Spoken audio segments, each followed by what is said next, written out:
Welcome to In Social Work, the podcast series of the University at Buffalo School of Social Work at www.insocialwork.org. We're glad you could join us today. The purpose of In Social Work is to engage practitioners and researchers in lifelong learning and to promote research to practice and practice to research. We educate, we connect, we care. We're in social work. Hi from Buffalo. June is terrific in Western New York, and many folks don't realize what a top-notch bicycle town Buffalo is. Developed paths and trails through our parks, along our waterfront, and our roadways beckon for all kinds of riders. I'm Peter Sabota. It's likely that most of us will need the help of a professional caregiver at some point in our lives. Who do you want to show up when you need them? In this episode, our guests Vic and Rodney Wittenberg discuss their professional experiences and their documentary film highlighting the work of professional caregivers and public servants. They've learned that a core trait and skill of all professional caregivers is empathy, an essential ingredient of the helping process and an occupational hazard. Our guests want to raise public awareness of the nature of the work of caregivers, the situations of their clients, and especially the impact and potential secondary trauma on those who provide care to people in difficult situations. Our guests conclude our discussion by exploring options for caregiver self-care and address organizational structures that provide crucial peer support to help manage the stress experienced by professional caregivers.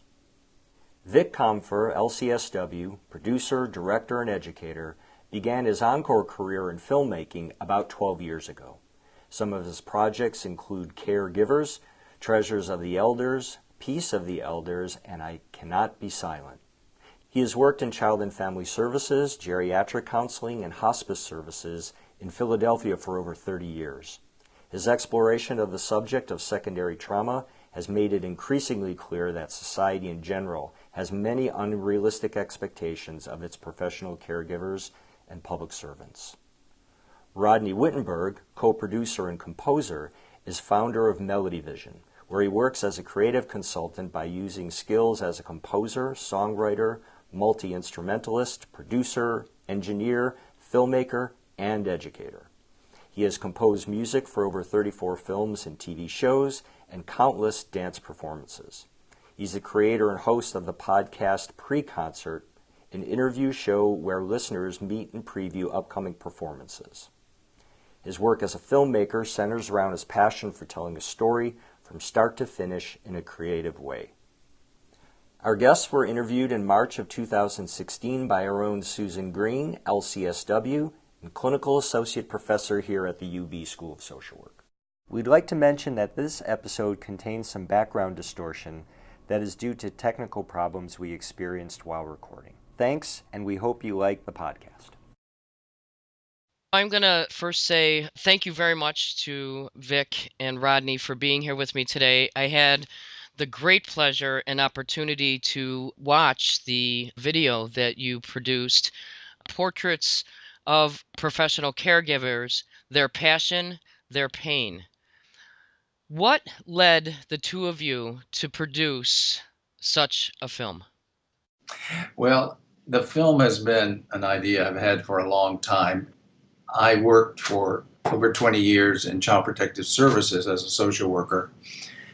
And I realized during that time that the public has hardly an inkling, perhaps no inkling, of the nature of our work, the situation of our clients, and the impact upon the social workers emotionally, physically, spiritually, in every area, the impact of doing this kind of work. It's kind of a hidden topic, and often even in the profession, we don't have enough awareness of it. We don't talk about it enough. So the primary audience for the film, from my point of view, is the public, to educate the public, but secondly, to bring these issues out into the open with the professionals themselves. So that is the inspiration that I've had for a number of years, and I got to know Rodney when I was working on a previous film, and when I presented this idea to him, he lit up, and he can speak for himself right now. So I've been working in the music and film business for the last 24 years. I just saw on my LinkedIn profile. I started my company 24 years ago. And Vic came to me with this idea of making a film about secondary trauma. And before he even started explaining it to me, I lit up because I knew it.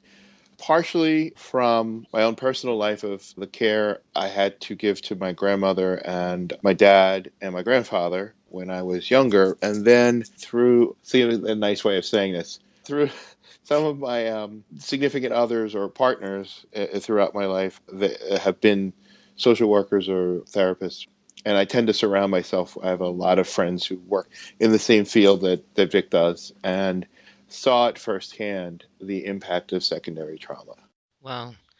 It was a powerful listen and watch for me, I'll tell you that. And I wrote down some things as I was listening. And one of the pieces, and I hope I wrote this down correctly, I remember hearing it being talked about that empathy is and can be an occupational hazard in the work that the both of you are talking about. Yes. Vic, can you tell me more about what that is referring to? Well, it's a term that both Sandra Bloom and Charles Figley have been using.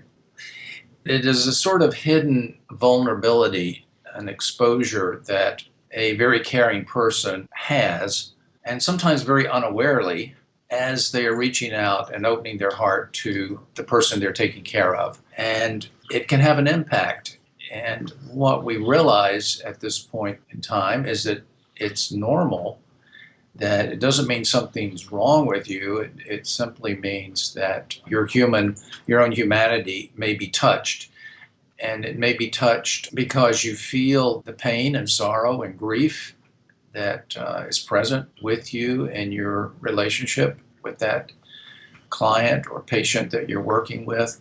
It may be touched because it's their experience is similar to something that's happened in your life, and it may touch you on that level. It may remind you of something, and if that happens, there should be no shame or stigma about that. The important thing is to be aware of when it may be happening and to reach out to one's peers or supervisor or someone that you really trust, that you can debrief and address what is touching you. When we just stuff it and try to act like we're so objective and above it all, which is sometimes the professional aura that is fostered in some of our training, we're really fooling ourselves. And it can mean that grief or suffering or trauma may affect the quality of our practice, and it may affect the quality of our lives in various ways.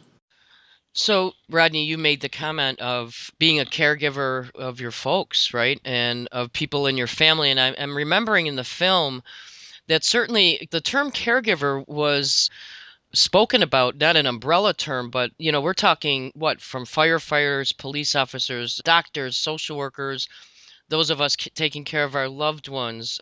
Can you say more about, like, who are we talking about here in terms of caregivers? What we're talking about in the case of the film, we're talking about anyone who is professionally giving care. And yes, it's sort of a loosely defined definition of care, but when you think about it, police officers' main job is to, I mean, they protect and serve us. They're there to care for us. And the same thing with firefighters and first responders and neonatal nurses and Veterans Administration psychologists. They're all there to care for us in some way. And so when Vic and I were going back and forth as to what we should call the film, we tried coming up with a number of different titles and tossed it around. And it just kept coming back to, yeah, but they're all caregivers. They're all people who give care, and they all in some way have deal with trauma. And I will add that it's been really amazing as we've screened the film to find how many professions we actually left out that we didn't even think of. One of them, obviously, you could think clergy, and then there's lawyers, both prosecutor and defense lawyers. But the one that really struck me was veterinarians, and how many veterinarians suffer from the secondary trauma because of the pain that they go through having to give care to animals, and in some cases, animals that have been abused or hurt or all sorts of things. All of these professions people go into them with the idea of wanting a deep desire to make a difference, to make the world a better place. And that has to start with a sense of compassion that the person has even before they go into the profession.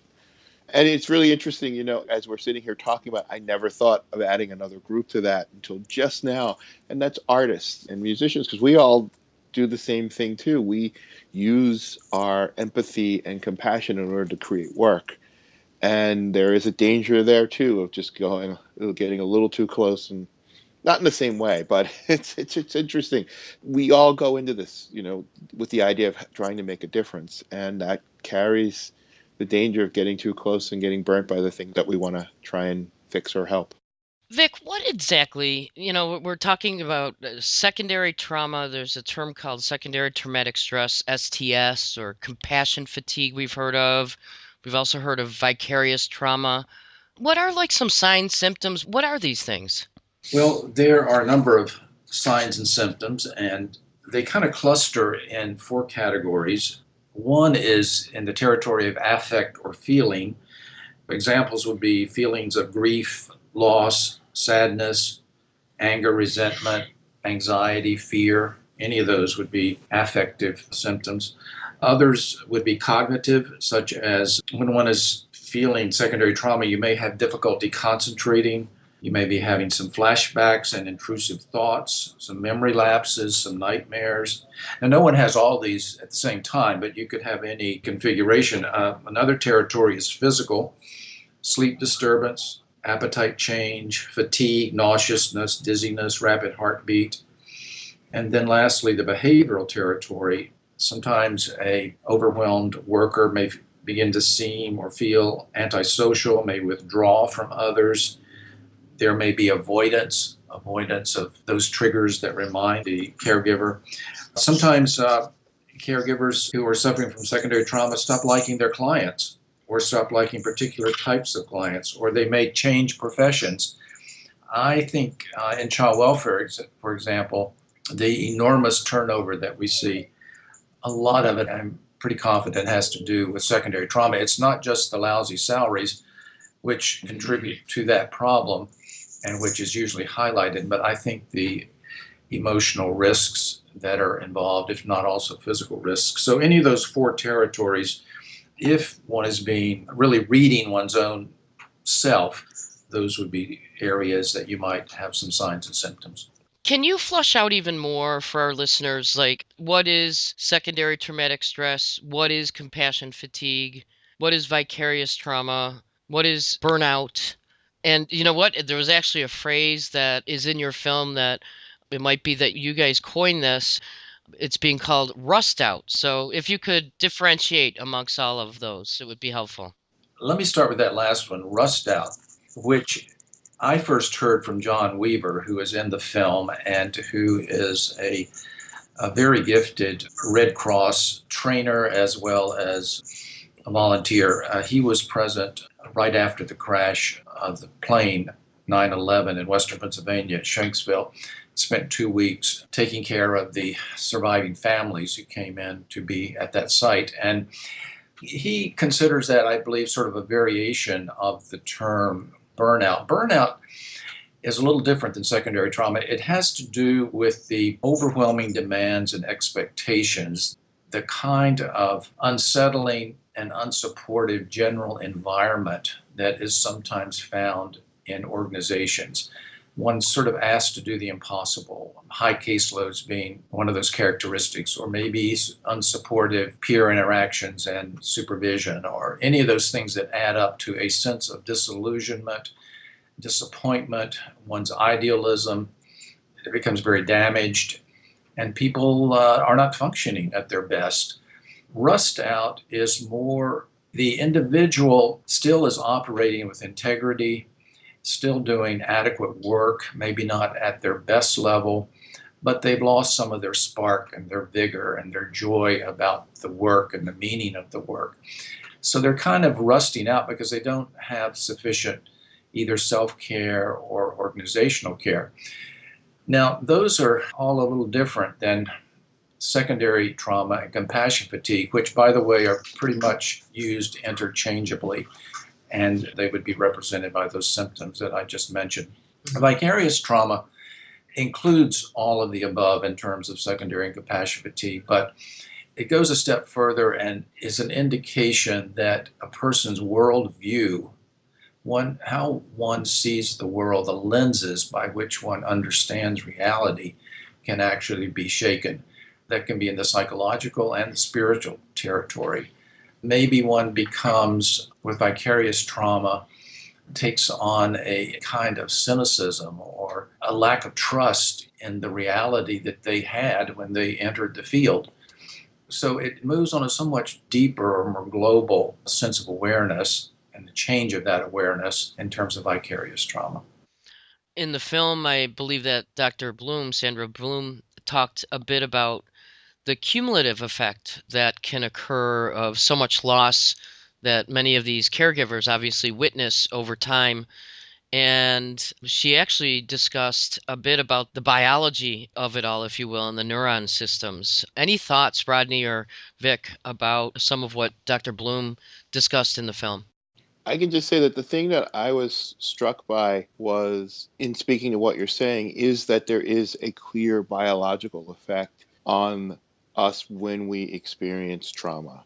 I think that one of our goals with the film was, as Vic said, not only to educate the public, but to also change the stigma around anything that has to do with emotional or mental challenges or diagnoses or whatever you want to call them. And just having Sandra Bloom there, really making that connection between something that happens and there really being this a measurable, physical, tangible change in how the body's operating and functioning is, I think, a step toward both the professionals and the public to just have a greater understanding of these kind of, that this stuff is real, that the person's not weak or damaged in some way, that this stuff is, it really needs our attention too. Rodney, thanks. Just a couple comments. Vic, I too have been working in the field for a long time, and my experience too is that this hasn't been something that certainly I was trained about when I first started out, even paying attention to. And certainly as I look through my years, I can take note of different points in time when there was some buffering effects that were helpful, and then other times when I may not have been in such a great spot. With that being said, in the film, you do talk about something called an emotional safety plan. Can you talk more about what does that mean, an emotional safety plan? Let me speak to that, but also to your point just before that secondary trauma can happen through a cumulative effect. That is, perhaps the social worker is coping quite well with the first 3, 4, 5 incidences that one deals with, say, in a given month. But there's a certain threshold that the individual social worker may have. It's like a tipping point. It's like you can handle so much emotional exposure, and then it may be too much if you're not getting the nurture and support and rest and boundaries and self-care and all those other things, which I think we'll probably be talking about. But you can also experience secondary trauma suddenly around one horrible situation. It may not be accumulative, it may be the particular trauma that you're exposed to touches you in such a singular, powerful way. Now, all of that is curative and can be resolved if one is aware of it. Now, the emotional safety plan is a term that Sandra Bloom uses a lot in the context of the sanctuary model. And each person who is in such an atmosphere where the sanctuary model is being used has their own emotional safety plan, and it varies from individual to individual. And one thinks about, develops a plan that has at least 5 components, at least 5 ways that I can calm myself down if I become overly stressed, agitated. What do I need to do to bring myself back to a zone of peacefulness where I have my best attention, where I'm truly present with my client and with others, where I'm not distracted? So if we're really reading ourselves and we realize that we're really stressed by a particular situation, what do we need to do? Now, for some people, it may be going and listening to a song on the radio or on one's iPod. For somebody else, it might be saying a prayer. For someone else, it may be stepping outside and taking a walk in the park. Somebody else might simply need to go get a drink of water or make a friendly phone call, or maybe some combination of that. So, the idea of the emotional safety plan is to know really intentionally what that is and to follow it. And in the sanctuary model, I haven't actually been in such an organization, but it's from our documentation of it.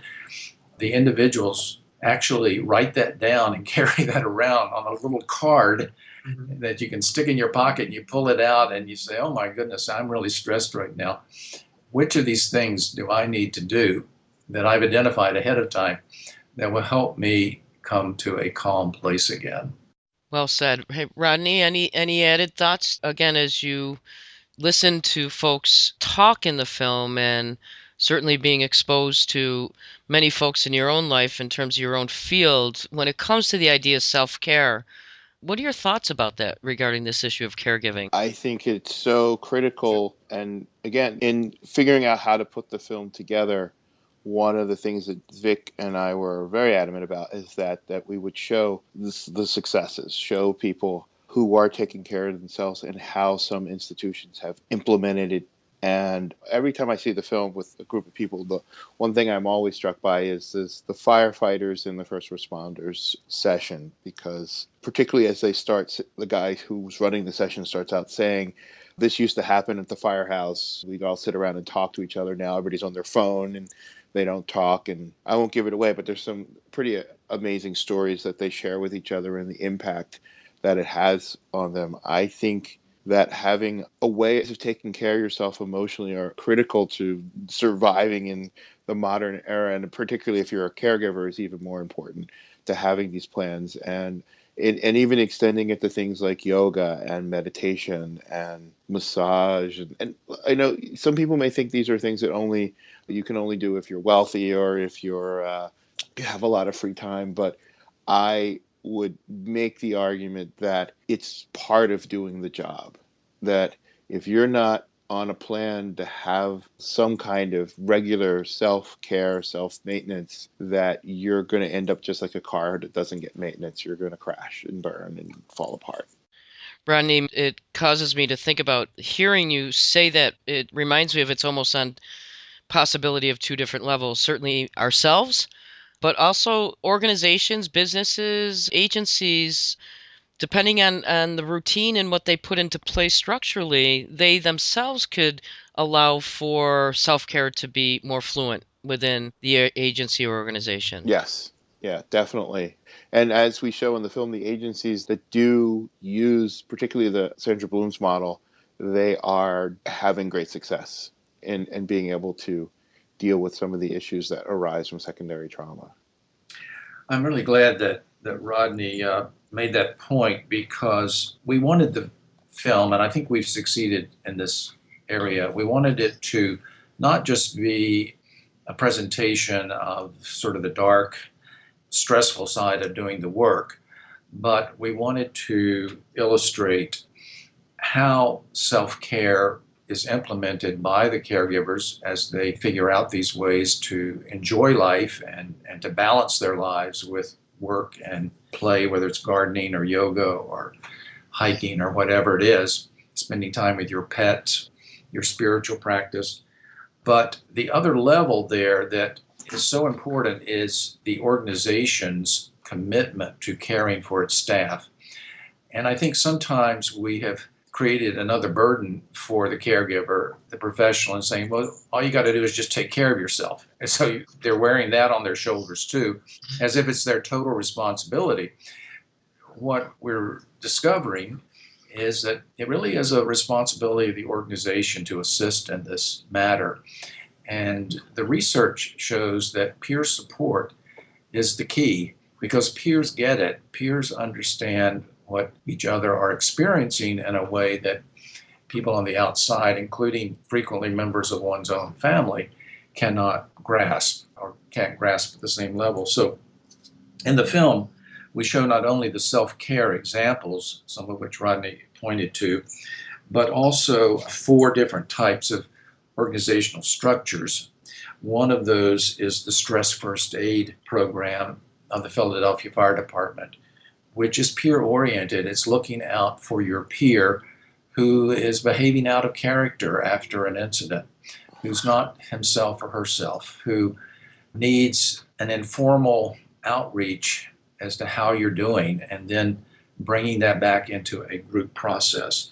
The sanctuary model we feature at Wordsworth, a child welfare agency, and how the individuals there are debriefing. We get to see that in action. We have a short segment of a seminar that occurs. It's led by a social worker named Laura Krawczyk, and that seminar is called When Helping Hurts, a Day of Healing for the Helping Professional. So it's a retreat. It's getting away out in the country to a retreat center and very intentionally providing care to each other as peers. And then the 4th example in the film is looking at the hospice setting, and we see the hospice team in their weekly rounds where they, as part of their review of cases, at the end of it, some of the most progressive ones, in fact, many of them are taking a period of silence, of meditation, sometimes with candlelight, an opportunity to honor the memory of the patients who died that week. I mean, imagine you're on a hospice team and there are 8 or 10 clients, that your team is taking care of that may have died in a week or 10 days. Not just going on with the one's work as if everything's the same, but stopping to honor those clients and their families, but also honoring each other as team members, being able to say to your team member, it meant so much when you did this or that. I know this was really hard for you when you did that, or ways that one provides within the team role a sense of support. And then one can carry on. And we're finding that these types of modalities are being experimented with in a number of fields. I've been learning a great deal about the medical field, for example. One of the members of our advisory board, a retired doctor named Don Friedman, is aware of and trying to promote at Jefferson Hospital a thing called the pause. And emergency medical teams come together when there is a code called, and they rush, of course, to the scene, and they try really, really hard to revive the person. And you have, all manner of specialists that come immediately to that rescue. Well, only 8% of those coding experiences succeed in keeping the person alive.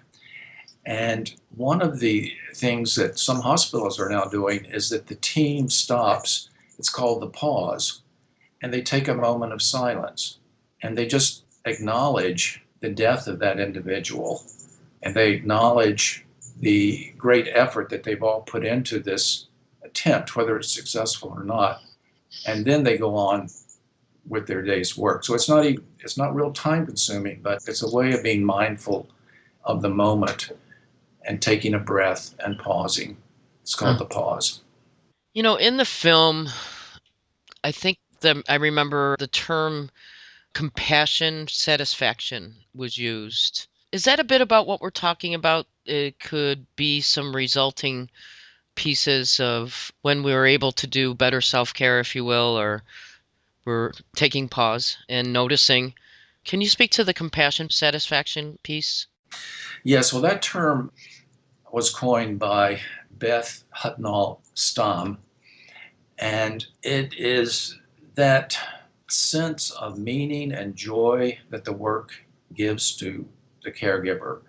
It's a sense of purpose and accomplishment. It's the reason one went into this field in the first place, and maybe that has gotten compromised over time. So compassion satisfaction is getting back in touch with those qualities of the job in very specific ways. I've done a lot of training over the years in social work, and I like to use positive cases. What made this case work? Given all the extraordinary odds that were perhaps against the success and the achievement of goals in a particular case, what were all the factors? And being able to focus on that, I think, is so important. We have this thing in our broader culture about, well, learn from your mistakes. Well, there's something to be said for that, but I think there's also a lot to be said for learn from one's successes. Take time to reflect on that. And what gave you a sense of accomplishment and of appreciation, even if something didn't turn out exactly the way you wanted it to, which is perhaps usually or frequently the case. How did it turn out, perhaps in very positive ways? So, yes, I think that's what we mean by compassion satisfaction. It's powerful. I once was shared with me from the solution focused work that a phrase of what we notice gets bigger. And that's a bit of what I hear you talking about. What we're focused on matters. Hmm. Yes, yes. And I think mindfulness and meditation are contemporary skills and practices which are so relevant in this particular conversation. Rodney, you might want to mention how beautifully that was done at the ACE Film Festival. I recently became a Unitarian and Universal Unitarian. That's the church that my girlfriend and I go to, and it's Wellsprings. And Reverend Ken Belden is he studied the mindful meditation that Jefferson Hospital has a program in teaching or training in. It's used throughout the whole our services and everything. So we had a screening of Caregivers along with a film called Paper Tigers, which looks at the effect of trauma on youth over a lifetime. And I thought that showing both films back to back would be traumatic in itself. So I asked Rev Ken to come and just do a mindful meditation, 5-minute meditation in between the two films. And it was immensely powerful. Everybody who was there appreciated it, and it really helped set the tone going forward. Right after that, we had our Q&A and a little break, and then the next film. But I think it got a lot of comments from people in the audience about how powerful that was for them to be able to have a moment of mindful reflection. And I would add to that that it just seems like so much of our contemporary life, even for non-caregivers, is almost like living in triage. We're always living in crisis, and the need for to clear our mind and just sit in the moment is so valuable and important. And it almost seems funny in a way because 200 years ago people didn't know how to not live in the moment, or 300 years ago, because you had to do what you had to do in that moment. You need to be focused on it. And we now have this luxury that our minds can race and do all sorts of things. We can multitask, but it's not good for our bodies. It's not good for us. And then add on that particularly caregivers who have to go into triage on a regular basis, have to go into crisis, definitely could use these techniques to not only have a better life, but also continue doing good work. I mean, one of the big things that Vic and I often talked about as we were putting the film together is that the reason for this film for the general public is that at some point in time, every individual will need help from one of these types of caregivers. And who do you want to show up when that care comes? Do you want the crazed, stressed out person suffering from secondary trauma or passion fatigue? Or do you want the centered, concerned, ready to be present caregiver? Well, the work that the two of you have done in terms of bringing such real topics and real concern, I would say, that is out there around making sure that we can be more well. I really appreciate, and I know others that are aware of your film appreciate the work that you did to put this together. Is there anything that I haven't asked either of you that you want to be sure that our listeners are aware of? I would say, as the co producer of the film, people are interested in a screening. They can certainly go to our website, and there's places there where they can request a screening of the film or purchase the educational version of the film, as well as Alexander Press also is carrying our film. And if you're looking for a theatrical screening in your area, you'd like to set one up, an organization called TUG can help you do that. That information will all be on our website. And if you have some thoughts or comments after you see the film, please leave them on our Facebook page. And Vic, our website is caregiversfilm.com, and it's caregiversfacebook.com, I believe. That's Caregivers Film. And yeah, leave us some comments, tell us your stories, and take care of yourself. The only thing I would add is that, picking up on that last phrase of Rodney's stories, the film is really driven by stories, and we're very interested in people's stories, and we encourage the professional caregivers to find outlets for those stories. When it's just stuffed down inside one's psyche, it sits there and it can do a certain degree of damage. We have presented the film and workshops where people will begin to tell their story. They feel that they're in a trusting atmosphere, which we appreciate. When they tell their story, it sounds like it happened yesterday, but it actually happened 20 years ago. And that's because it's been sitting there, festering, and they've never really talked about it with a trusted peer or professional or someone that they can really release that to. So we encourage people to find a setting where they feel comfortable sharing their stories. And of course, there are many ways to do that, whether it's in groups or one-to-one, or writing about it, journaling about it, or sharing it with us. And when people are ready, sharing it with the world. It can be very therapeutic and healing to do that. Well, thank you. Vic, Rodney, I know that UB School of Social Work appreciates your time, and certainly I do, in terms of taking the time to share with us all what it is that you're doing and the passion that you have for this work. Again, thank you. Thank Yeah, you. thanks. You have been listening to Vic Confer and Rodney Wittenberg discuss the passion and pain of professional caregivers on In Social Work.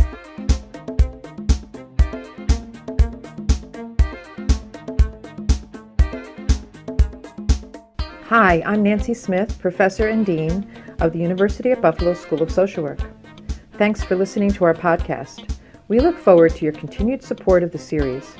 For more information about who we are as a school, our history, our online and on-the-ground degree and continuing education programs, we invite you to visit our website at www.socialwork.buffalo.edu. And while you're there, check out our Technology and Social Work Resource Center. You'll find it under the Community Resources menu.